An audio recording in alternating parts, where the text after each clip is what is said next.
Tacky Toya, girl, they was on you. It's bad, sis. Y'all already know what time it is. I got the black V-neck on.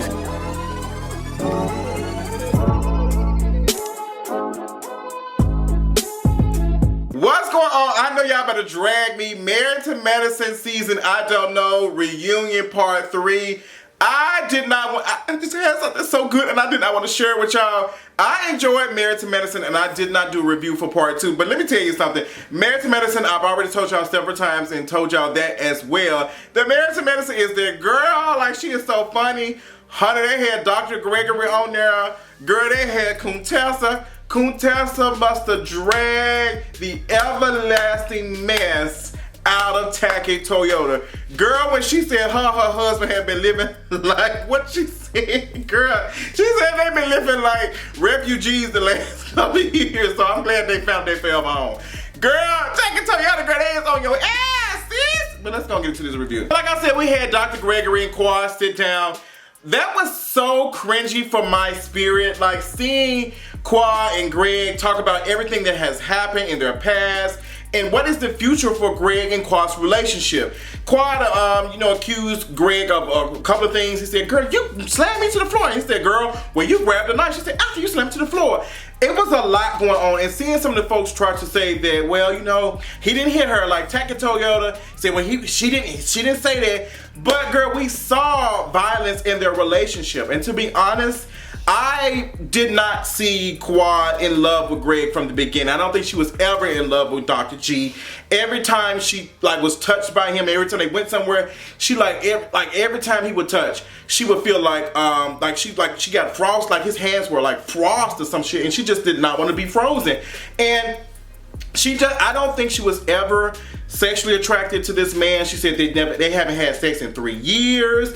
Girl, that was a lot. Like, how are you not attracted to your mate sexually? Like, that didn't make any sense.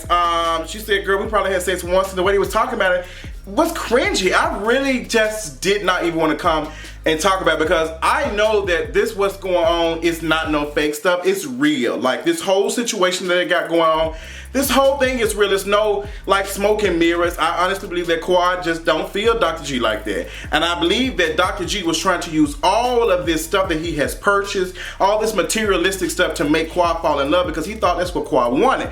And maybe Quad did want some of these materialistic things, and maybe she realized that this is not enough. And it's really on both of their parts. It's really on Dr. G, period, because you should have known that, because every time something comes up, he said, I bought you a house, I bought you this and that, but you didn't provide love. And it seems like Quad is always using excuses and things that have happened, and why she does not want to do this, why she didn't feel this, why she wasn't. Even when they go on these couples trips and stuff, it just seems like, you know, she was like, oh, Greg, not right now. Like, I can't imagine like saying that. I know, I just, that's sad. I'm really glad that they said, you know, we're gonna call it quits. This is what it is, and we're just gonna move on about our business and go on. Now, girl, Andy, like, I really felt like at that point we really needed somebody who does some type of work in like marriages and therapy and stuff to do these questions, because, or get the proper way to talk, because that was a lot for Quad to open up and talk about her, you know, past marriage or whatever with Gregory. But a relationship should never be like that. It should never be where you want to put your hands on your partner. That is very controlling, and it's just not right. You should not be putting your hands on somebody that you love like that, girl. Unless somebody like to be choked and with sex, then you can do it, but with their consent. So, like I said, Quad had accused Gregory of cheating. I believe Greg was cheating. I believe Quad was doing some stuff too. I still want to know if Mariah was over there doing cocaine. I don't believe Mariah was doing cocaine. I just don't. She said cocaine, girl. She does what a Soldier Boy meme, okay? But the whole thing about pulling knives and being thrown to the floor, sleep numbers being missing, I was like, girl, like, move on down the road with that. Like, go on down the yellow brick road. We ain't trying to be interested. Like, go, bye-bye, bye. So Heavenly started talking about violence. Heavenly started saying, like, y'all support a lot of mess. Like, y'all support a lot of mess that's going on, and that ain't it. Like, the Tacky Toya tried to chime in and say, well, let's be clear, she never did say he hit her, so let's be clear. But violence was going on. Even Annex chimed in and said, girl, there was violence going on. So even if it wasn't a direct hit, like, it was still violence going on. Like, they were both violent to each other. So how can you sit up here and say, well, as long as they ain't say, these technicalities don't really matter if they still were abusive physically to each other. So Tacky Toya, girl, go on down the road, girl. They got on your ass and start talking about, you know, you giving your husband, you know, these coochie coupons. Girl, I must have hollered coochie coupons, because that, you know what, that really does go, because Toya is really selling cooch to her husband. I believe that's what it is. I love Tacky Toya. I love Eugene. I think they're a cute family. Love all of them, but girl, I believe he do be, like, that's what it is. That's why you giving him coochie coupons. Like, girl, that didn't make no sense. And all like this, all you had for your man was some coochie coupons. That wasn't creative. It wasn't anything. Like, you could have wrote a story or something, but you said that, and then you threw a biscuit at him. So, girl, it was, I don't know, it was just way too much for my spirit. So, girl, the coochie coupons came up. She showed us the ring. The ring looks really cute.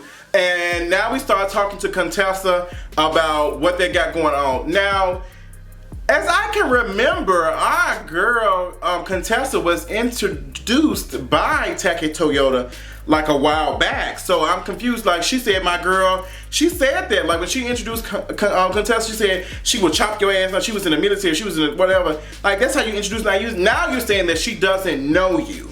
You're saying that Contessa does not know who you are as a person, and that's why you was mad for her overstepping her boundaries and saying some stuff to you. Mainly her joking about, you know, she had joked about, girl, why we sitting here celebrating paying off debt without spending money and creating more debt? Like, girl, what are we doing that for? And we're not talking about no average debt, because all of us have debt. Like, everybody on here, I believe, has some type of debt. A lot of us are living check to check. Like, I think, 80% of Americans are living check to check. Like, girl, it takes one situation, one big ass hospital bill before we be in debt. And I don't want people to take that as a personal jam. Like, I got my coins, because stuff happens. That's capitalism. So don't be sitting here trying to hoorah and say, well, girl, I got money, because it's okay for us to be honest. Like, it could be some type of event to wipe us out. Like, and it's normally like either taking care of a loved one, and that comes from health costs and all that type of stuff. It's expensive, like it is. So I don't want people to get out of that and be like, oh, well, girl, I ain't living check to check, because, you know, it's not figuratively like you waiting on the next checks to pay your bill, but it's something that can happen that can hurt you.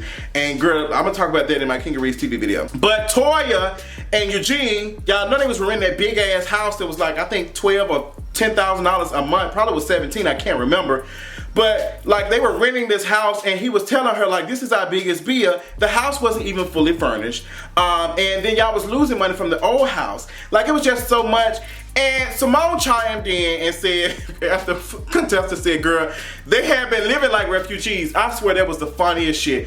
Toya, there's no secret that everybody think that you are broke. I think, you know, you're a stay-at-home mother. I don't think nothing is wrong with that. I think stay-at-home mothers do save, like, the family a lot of money. Because, like, women, like, my mother is a stay-at-home mom. She does a lot. It's a lot of work that goes into the picking kids up, make sure child gets sick. She gotta go to the school. You gotta be there. Like, it's a lot. It's a lot that goes with that. So I'm not taking away from Toya doing that. However, Toya does go to the extreme when it comes to living, and that's the house, the stuff, and the cars and stuff. And it's like, it's way too much. Like, she hasn't even closed on the house. Sound like she's around here pawning and shit to get the house paid for. And Eugene over here working all these extra hours. I think he said one time that one of his check was $40,000.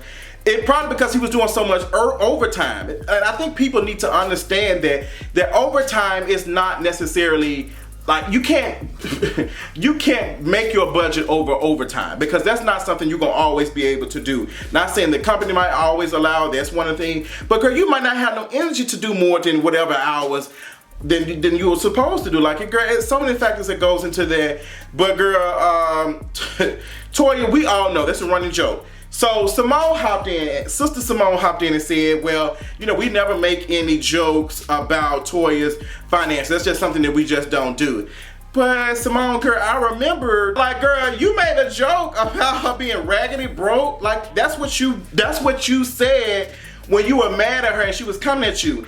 And the reason why, like, Toya walked up to you, because you was telling the truth. And Simone, I don't think that you were being, like, making some shit up. It's all a joke that we know that Toya and Eugene are broke as hell. They owe so many dollars in taxes and was still living like it was like everything. And you can tell Toya and Eugene spend money like they are Mariah and her husband Aiden. Like, Aiden ass is a neurologist. Like, he got coin, girl. He ain't getting no, like, sis is getting money. She probably working 20 hours a week and making what Eugene making with fucking 80 or 100 hours a week. So, girl, that's what the tea I'm talking about. Like, girl, how much work are you doing for how much coin? Like, that's what the tea is. Like, girl, Aiden ass ain't probably doing no damn overtime like that. He's a neurologist. There's not that many of them, and there's a lot of shit that goes with their shit. Like, they got coin. Toya just don't have the money that she be trying to make it seem like, and I don't know if she does this specifically for the show, but it's just not. So Simone, girl, she said none of us do that, but Simone, you was the biggest one. So Simone, you been kind of tap dancing and sliding your big ass mouth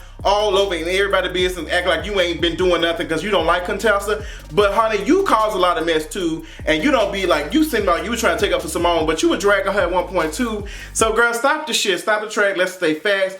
Contessa, I wasn't the biggest fan of her this season, especially when it came to Tittygate, but I understood like where she thought that could have came from. Like, girl, like we ain't on the same path, but I believe that we saw some stuff and we saw Toya, you know, being caring about her. So like she said, I'm sorry, how many times? She said like 4 or 5 times. She apologized and stuff. And she was like, girl, I'm sorry, like I didn't mean to like hit you. She said it when that incident happened. So I don't believe that Toya did that. But you know, girl, when you mad and you already ain't talking to somebody and you hurting from something they did, girl, you just don't think right. So I think that's what was going on. But like I said, I thought Contessa and Toya were friends. That didn't make any sense to me. I didn't get that, but they ain't talking no more. This reunion ended on some type of note I don't understand because the way, I think they got a Married to Medicine going on in California or something, LA or something, and some of the girls supposed to be going over there. The way they ended it, it made it seem like that we was coming back. Like it wasn't like, girl, everybody's doing good. It just seemed like it was a depressing reunion, like ending. And girl, everybody looks like they sad. And then even Jackie brought up the point that last reunion we was repairing a marriage, but this time we're ending one. And that's good. I don't want to see Dr. G. I don't want to hear his voice no more. I mean, I've been taking care of you since the day I met you. I don't want to see no more of him. I really don't. I'm good on that. But this reunion, girl, she was real tea. That's all I can say. I ain't gonna say it was good because it was fucked up to see a marriage come to an end like that. But you gotta do what you gotta do to make yourself happy, okay? That's all I gotta say on that quad. Girl, that's all I got. Let me know what y'all thought about Married to Medicine, honey. Let me know how you feel about Contessa dragging the shit out of Toya. Let me know in the comments, and I'll talk to y'all later on tonight. Bye. I mean, they've been living like refugees for like years.